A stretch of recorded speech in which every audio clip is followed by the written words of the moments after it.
Right, now concerns are mounting that mortuaries will fast reach capacity as undertakers threaten to go on strike from Monday. This is until Wednesday. In fact, as Unification Task Team Coordinator Peter Matlatle says that this means that no bodies will be removed from public hospital facilities, including home removals. The strike is a result of a deadlock between the association and the health department on the outsourcing of mortuary facilities. The organization says that they have tried to engage the department on multiple occasions without success. Matlatle says that they are giving the government until Wednesday to resolve the issue, or they will go ahead with the strike. Joining us is the Unification Task Team Coordinator, Peter Matlatle. Peter, good morning. Thank you very much for joining us here on Newzroom Afrika. Ultimately, just based on the concerns that I highlighted earlier, what exactly, how would you quantify the demands that you are seeking for at this point? Morning and morning to the listeners at home. Our demands are very clear. We need our government to recognize us as a fellow industry. We are sick and tired of not being recognized as an essential sector in this country. In the presidential speech, we had our president addressing the nation most of the time. He never mentioned anything about the federal industry, and then while we are in the front line of this pandemic, he never even appreciated our effort. Nothing. So, Peter, looking at the size and the state of South Africa's funeral services to date, should your demands not be met? You're obviously looking at the way laws that govern municipalities are governed to enable cluster storages and also outsourcing of mortuary facilities at large. Should these demands, amongst others, not be met, what is the plan of action? We are planning to move on with our strikes due to the cost that, in fact,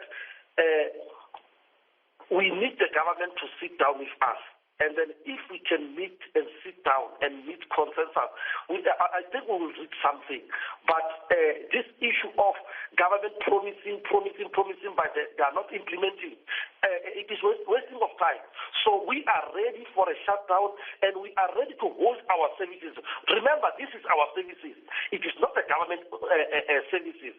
So we will be holding our own services, not rendering the service. Right. And then the government itself, it will render that services, especially when coming to the home removals. The government will now take its responsibility of forensic pathology to do their job of going home and do home removals. And then we know very well that the government has no facility to handle the pressure of the bodies that will be coming from home. All right, Peter, just in conclusion, I'm looking at should the demands not be met, some of them that you've highlighted. What are the contingency plans from after Wednesday? Because you say you will be striking from Monday until Wednesday. It is a time of COVID-19. Yes, the number of deaths due to COVID-19 pandemic has dropped dramatically. But what are the contingency plans that are going to be put in place? Also, just bearing in mind the families who are grieving, they're also religious rites of passage at large. How have you factored that in? We have no choice, ma'am. We have no choice. Our clients, our members at large, they will bear with us. We don't have choice because we have been in this industry.